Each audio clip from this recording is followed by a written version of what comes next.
Hujambo na karibu mtazamaji wa Zone Media, tujuzane yanayojiri katika anga za kimataifa, na hapa tunaelekea moja kwa moja huko Mashariki ya Kati. Serikali ya Bahrain imesema haitakaa kimya iwapo Irani itafanya mashambulizi dhidi ya kambi za kijeshi za Marekani zilizopo ndani ya mipaka ya nchi hiyo. Kwa mujibu wa taarifa iliyochapishwa na ukurasa wa habari wa The Daily News kwenye mtandao wa X, zamani Twitter, Bahrain imesisitiza kuwa shambulio lolote litakalofanyika kwenye ardhi yake, hata kama linalenga majeshi ya Marekani, litachukuliwa kama uvamizi dhidi ya taifa hilo. Kauli hiyo imekuja wakati mvutano ukiendelea kuongezeka katika eneo la Mashariki ya Kati, hasa kufuatia vitisho vya Irani dhidi ya maslahi ya Marekani katika eneo la Ghuba.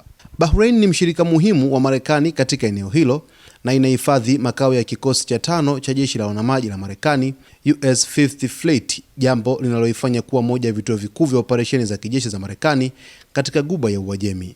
Wachambuzi wa siasa za kimataifa wanasema kauli hiyo inaashiria msimamo mkali wa Bahrain katika kulinda mamlaka na usalama wake wa kitaifa, huku ikionya kwamba haitaruhusu ardhi yake kutumika kama uwanja wa mapambano bila kutoa majibu.